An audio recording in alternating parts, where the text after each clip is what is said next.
Durante la colonia, la mayor parte de la actividad económica de América Latina y el Caribe era la extracción minera, la producción de caña, tabaco, café y otros productos básicos que alimentaban los mercados mundiales y las nacientes economías de escala.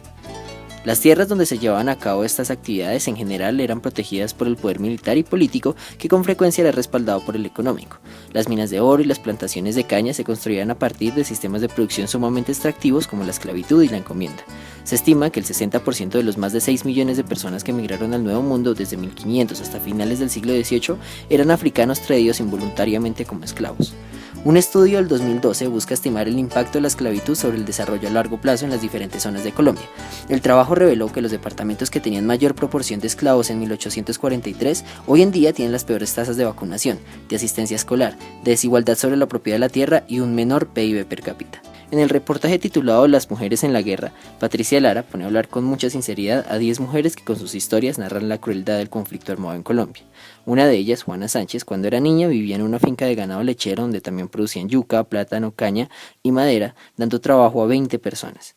En el 69, la familia de Juana tuvo que abandonar la finca huyendo de los enfrentamientos entre la guerrilla, los paramilitares y el ejército. Iniciaron de nuevo por Barranca Bermeja y a los 15 años Juana se voló de la casa con el que sería su primer marido. Años más tarde, junto con otras 50 familias, invadieron los terrenos abandonados y desaprovechados de un coronel retirado para construir sus casas y poner a producir la tierra. Tiempo después, el INCORA tituló las propiedades a su nombre. Sin embargo, eso no duró mucho. La guerrilla les pidió que vendieran la finca y dejaran la zona. Tras varios problemas y discusiones, Juana también tuvo que huir de su marido. Poco después se enamoró de Ramón y juntos levantaron una finca de 60 hectáreas donde tuvieron 3 hijas. En enero de 1997 la familia de Juana una vez más sobrevivió a una masacre, una vez más fue desplazada de su tierra y una vez más volvieron a quedar sin nada. Finalmente llegaron a Bogotá huyendo del conflicto. Algunos académicos afirman que el reconocimiento de la tierra y la propiedad privada son una de las instituciones más importantes para el desarrollo de los países, entre otras cosas porque brindan las garantías necesarias para que el trabajo se dé libremente sin preocupaciones sobre el territorio. Aunque esas afirmaciones son cuestionables y hay una evidente desigualdad sobre la propiedad de la tierra en Colombia, lo cierto es que históricamente sin los derechos de propiedad y el reconocimiento de la tierra, el territorio tiende a concentrarse en las manos del más fuerte, del que mejores armas tenga, últimas de que sea capaz de protegerlo y conquistarlo. Sin embargo, el problema no solamente se limita al reconocimiento jurídico de los derechos de propiedad. Cuando Juana era pequeña, su familia era dueña de la finca donde vivía, y cada vez que tenían que huir, trabajaban arduamente hasta poder comprar legalmente una tierra nueva. Aún así, nada de esto evitó que la violencia los desplazara. Claramente, falta la presencia de una autoridad lo suficientemente centralizada y capaz de proteger el territorio, pero sobre todo falta, primero, un sistema económico que permita la cooperación justa entre campesinos, apoyados por mecanismos de financiamiento que les permita emprender y mejorar sus iniciativas, además de mecanismos de prevención como los seguros paramétricos sobre los cultivos de café. Falta un sistema que permita la inversión, el fortalecimiento y el desarrollo integral del campo. Y en segundo lugar, también es evidente la ausencia de un sistema político que escuche, incluya y proteja a los campesinos con eficacia, regulando y controlando las respectivas autoridades e instituciones. Seguramente si hubiesen tenido la protección y las garantías adecuadas en materia de salud, educación y seguridad, hoy en día la familia Juana contaría una historia completamente diferente. Podrían ser una familia experta en el campo y diestra en su tierra. En cambio, Juana tuvo que vivir a Bogotá. La ONU estima que hay 6.9 millones de casos como el de Juana en Colombia.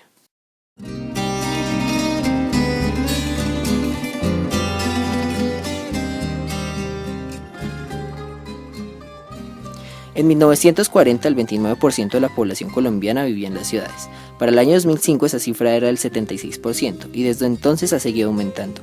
En su libro titulado El triunfo de las ciudades, el economista estadounidense Edward Glaeser escribió: "Las ciudades no empobrecen a la gente, sino que atraen a los pobres".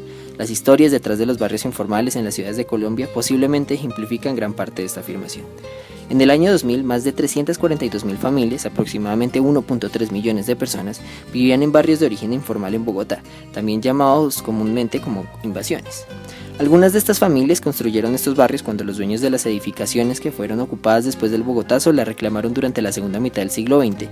Muchas otras, como Juana, llegaron a la capital desplazadas por la violencia y en búsqueda de mejores oportunidades económicas. Se estima que entre 1985 y el 2004 más de 500.000 de personas llegaron a Bogotá desplazadas por la violencia. Con el tiempo estos barrios se fueron formalizando y han visto crecer a varias generaciones. En el año 79, Wilson Hernández junto con 20 personas más decidieron construir sus casas tomándose unos terrenos arriba del Colegio Rosario Santo Domingo. No pasó mucho tiempo para que llegara la policía y los desalojara del lugar.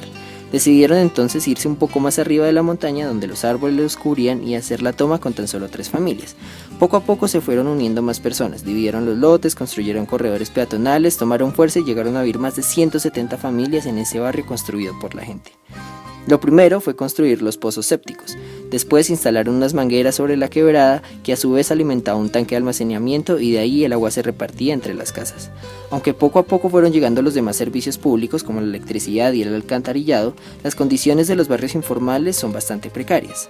La encuesta de calidad de vida realizada por el DANE en el 2003 indicaba la existencia de 1.346.000 hogares en hacinamientos informales que requerían acciones de mejoramiento barrial y de vivienda. De estos hogares, el 63% presentaba un déficit cualitativo en hacinamiento, materiales de construcción inadecuados, alcantarillado o acueducto. El 20% registraba condiciones de riesgo y el 17% se catalogaban como inmejorables. Aparte del problema social, también había un problema ambiental complejo. Durante el siglo XIX, gran parte del bosque nativo de los cerros orientales fue talado en búsqueda de madera y otros materiales que fueron utilizados para la construcción de la ciudad. A partir de los años 50 empezó un proceso de reforestación donde se sembraron pinos, eucaliptos y otras especies foráneas que tienen algunos efectos negativos ecológicamente hablando sobre la tierra. Sin embargo, lo bueno es que volvimos a tener un bosque. Con la resolución 6 de 1997, los cerros fueron declarados reserva natural. Sin embargo, en aquella época no existía la cartografía necesaria para establecer los límites entre la ciudad y el bosque. Muchos de los barrios informales quedaron dentro de la reserva y siguieron creciendo hacia la montaña, talando árboles, depositando aguas residuales en los ríos y quebradas, sin la recolección de basuras y adicionalmente minas ilegales. El distrito entonces decidió legalizar los barrios informales con la esperanza de solucionar la crisis social. Esto facilitaba la llegada de los servicios públicos, aunque de forma limitada. Como estos barrios fueron construidos sin planeación, cada proyecto que se levantaba era de cierta forma improvisado. Además, la legalización no solucionaba el riesgo de derrumbes asociados a las edificaciones que fueron construidas sin contemplar las características del terreno. Desde el punto de vista ambiental, la legalización prácticamente no tenía ningún efecto. En resumen, estos barrios seguían llenos de grandes problemas sociales y ambientales, pero eran la única propiedad de familias como la de Wilson Hernández. En la década de los 90 la situación era crítica, había 60 barrios informales de alto riesgo en Bogotá, había canteras ilegales y la reserva estaba siendo destruida. Lo peor es que el distrito estaba atado de manos, de cierta forma no existía una solución económicamente viable que atendiera los problemas sociales y ambientales y que contemplara que estos barrios eran la única vivienda de miles de familias. El Estado no tenía ni los recursos ni la infraestructura para construir nuevos barrios y viviendas en otra parte, reubicar a las personas, iniciar las obras de demolición y por último reforestar el bosque. Sin embargo, los grandes constructores sí podían hacerlo. Por eso el Acuerdo 6 del Consejo de Estado por fin presentó una solución viable en la que le proponían a los constructores que, si ellos le conseguían una vivienda segura y adecuada a los ciudadanos para reubicarlos, y además reforestaban la tierra, a cambio ellos podrían construir en un pequeño espacio del territorio recuperado. Esto presentaba grandes retos. Primero tenían que negociar con todas las familias para que vendieran voluntariamente su propiedad. Ese dinero sirvió para que compraran en otra parte de la ciudad e incluso iniciaran negocios propios. Adicionalmente tenían que empezar todo un proceso para que el terreno fuera fértil. Las condiciones del constructor también eran bastante estrictas. El territorio en el que se le permitía construir a cambio de lo anterior tenía que ser necesariamente recuperado y solo podía representar entre el 10 y el 20% de toda la tierra. Además, tenían un límite de viviendas por hectárea, 9 veces menor a las del resto de Bogotá, y esas edificaciones podían llegar máximo a 6 pisos. El negocio detrás que permitía financiar todo el proyecto era que estas nuevas edificaciones son de un alto valor económico, especialmente por su ubicación. En el año 93, por ejemplo, Wilson Hernández y los habitantes de su barrio empezaron un largo proceso de negociación con Edmundo Castro, y para el año 95 salieron 170 familias que mejoraron notoriamente su situación. Dejaron de vivir en barrios riesgosos, pudieron empezar negocios propios y se inició el proceso de reforestación de la montaña. En los últimos 20 años, los temas ambientales tomaron una importancia muchísimo mayor. Aunque esto es algo positivo, la desinformación y la verdad parcializada fue lo que detuvo los avances. En los medios se vendió la idea de que las grandes constructoras millonarias y poderosas se estaban aprovechando de la ciudad y querían destruir los cerros. Esto tuvo un alcance mediático importante, acompañado por el discurso de varios políticos que vendían la idea confrontativa entre los constructores, las personas y el ambiente. Lo que realmente sucedió era la recuperación de una zona que presentaba problemas ambientales y sociales muy complejos. Parte de esta tierra recuperada era una franja entre la ciudad y el bosque que tenía edificaciones limitadas de alto valor que justificaban la inversión. Aunque el Consejo de Bogotá reafirmó el acuerdo con los constructores, lastimosamente la alcaldía, por medio del decreto 222 del 2014, el decreto 100 del 2015 y la resolución 6 del 2015, echó para atrás los proyectos.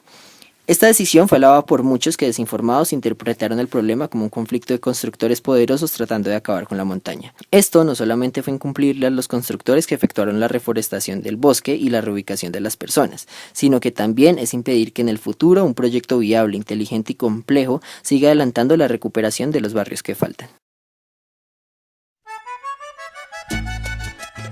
Después de la Constitución de 1991 empezó un proceso de protección y reconocimiento de la tierra indígena. La mayor parte de La Guajira, por ejemplo, fue reconocida como territorio de los Guayú. Los niños en muchas partes del departamento primero aprenden a hablar guayunaiki y después español. Las mujeres con gran frecuencia solo aprenden el idioma indígena. A pesar del reconocimiento del territorio indígena, la crisis humanitaria en La Guajira es posiblemente una de las peores en el país. Primero, la coordinación con las autoridades locales y el Estado dificulta la entrada de la mayoría de las ayudas humanitarias y proyectos sociales sobre la región. También impide que haya un control sobre la situación de la niñez. En Uribia, la llamada capital indígena de Colombia, los niños y niñas son sometidos a trabajar pidiendo limosnas a los visitantes. Los retenes de niños menores de 10 años que impiden con una pita el paso de los carros pidiendo algo de comida para dejarlos pasar son bastante frecuentes y naturalizados a lo largo del departamento. El único campo eólico de Colombia prácticamente solo abastece a la mina del Cerrejón, que también gasta el 60% del agua potable, que de entrada es bastante escasa en una zona tan árida. A esto se le pueden sumar los incontables casos de corrupción. Sin embargo, poco a poco han habido avances significativos que dan un poco de esperanza a La Guajira. Cambios que están más asociados a las dinámicas económicas y sociales y no tanto al reconocimiento de la tierra. A paso lento, algunas rancherías se han asociado y han comenzado a crear empresas de turismo responsable y ecológico que no solo han dado a conocer las inmensas riquezas culturales y naturales de La Guajira, sino que también han contribuido a denunciar la crisis humanitaria en el departamento. Tras varias demandas, la mina del Cerrejón ha comenzado a cambiar su actitud frente a la población y se han comenzado a organizar algunos proyectos de infraestructura que buscan llevar los servicios más fundamentales como el agua al departamento. En conclusión, las problemáticas de la tierra en Colombia van mucho más allá del reconocimiento. Incluso este mismo muchas veces es el resultado de una presencia activa del Estado y de los incentivos que tienen las diferentes personas y organizaciones para cooperar, trabajar y aprovechar la tierra de una forma sana, honesta y responsable. Colombia es un país tan diverso en su cultura como en su territorio. Poco a poco ha ido superando las dificultades y las problemáticas que lo aquejan. En los años 80, Medellín era considerado por algunos como la ciudad más peligrosa del mundo. Hoy en día es un ejemplo de transformación. Todos estos avances nos han permitido voltear la mirada a la enorme riqueza cultural, humana y natural que poseemos, descubriendo las inmensas oportunidades que tenemos para salir adelante como país. Esto también implica que pensemos en cómo proteger esa riqueza libre de posiciones parcializadas, desinformación enardecida y siendo conscientes que el país más que indignación requiere solidaridad y sensatez.